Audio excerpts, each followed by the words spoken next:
Hello, this is Aaron Sawatsky with the byproducts team at Crystal Sugar. This is the second video in a series that we're producing to provide instruction on filling out the new electronic preferred agreements and standard agreements for the 2024-2025 season. So from this video, we'll take off from where we left previously. We looked at the web page for pulp and tailings, and we know how to get here. Again, it's the crystalsugar.com, and then Agar Products Pulp and Tailings will bring you to this site. This is how you're going to access the form. So we would come down here to the sales agreements, click on 24-25, and then the agreements available to us would again pop up as we showed previously. Now, what example we're going to start off with here is the preferred bid agreements. However, the standard sales agreements, when it is posted on Monday, March 18th, will also be identical to this process. So it's very intuitive for both processes and applicable to both processes. But let's go ahead and click on this form, and it will take us to the website, right here. So this is a demo version of this website and the web form, but this is what you will see when you open it. So there'll be a welcome message here to let you know you're in the right place.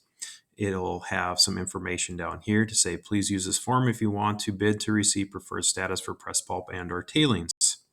But if you don't want to bid on press pulp or tailings, we want you to close this form out, go back to the web page again, and then go to the standard agreement. Okay, so that's what the information is saying here. If you ever need to get back to the web page, you can always copy this link and paste it back into your web browser. However, you cannot hyperlink these, so you will have to review, or you have to have copy and paste. You cannot just click on it and be taken there. The form is powered by DocuSign, which is a company that specializes in e-signatures. So this is a very secure website.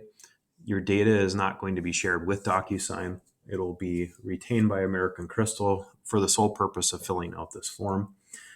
At the end, when the form is completed, you will see something that looks very familiar to you. You'll have a paper copy to see, and we'll go over that in upcoming videos. But we wanted to give you kind of an overview of what this form looked like. If you ever want to click on the privacy and terms for DocuSign, you can click here. Again, to use this form, you must have a valid email address, because that is how this electronic signature will come to you, is through your email, which you will provide. So I'm going to click on start here and give you a little bit more features of just the form in general. So at the top here, you can see we'll have a completion status. Now, this will be the same whether it's on a mobile device or whether it's on the desktop. Again, we can go over here and we can take a look at what it would look like on the mobile version. If we click down here and want to start, you can see it's very similar.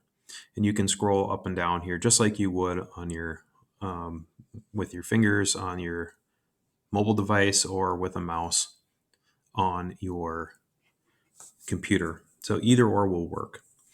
The next part of the form here is the title of the page. Now, there are several pages of this. We've tried to split this up so it's fairly intuitive and that the sections really help you understand exactly what we're asking for. In this section, we're asking for buyer information. So the person filling out this form is the buyer, and that's the buyer of this byproducts. And you can see here, we're going to start off with a lot of the pedigree information, the buyer name.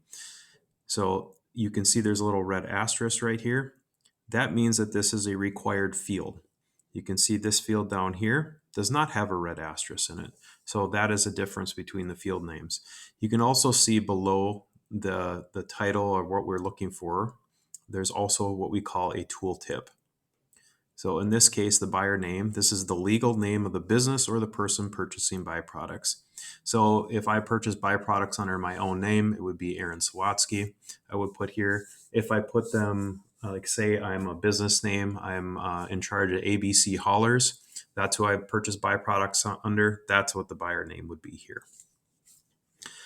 And then from there, we can go ahead and once we get all the information filled in, we can go ahead and hit next. Now, because I don't have this done, you can see DocuSign will indicate that the form is missing a required field and it needs to be filled out. So it's important that all the required fields are filled in.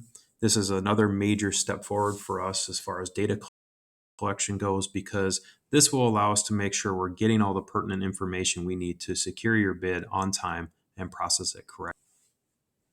So that concludes this section. We will produce further content that will go over the individual pages in detail or in more detail in upcoming